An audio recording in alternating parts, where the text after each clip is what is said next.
प्रशिक्षण केंद्र, कौशल्य विकास संस्था आणि महिला आणि बालकांच्या करता विशेष आरोग्य सुविधा या आपल्याला द्याव्या लागतील. मित्रांनो, आता जग फार बदललंय.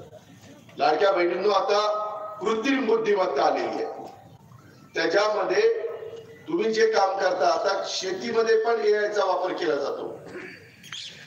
आम्ही आमच्या बारामतीच्या भागात केलाय.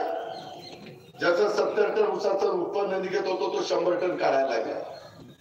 ते कृत्रिम बुद्धिमत्ता, आर्टिफिशियल इंटेलिजन्स त्याला म्हणतात. ते तुम्हाला सांगतं की आज ऊसाला फक्त अर्धा तास पाणी द्यायचं, ठिबकने अर्धा तास पाणी द्यायचं. पाऊस पडल्यावर ते सांगतं आज पाणी द्यायचं नाही. त्याच्यातनं 50% पाण्याची बचत होते.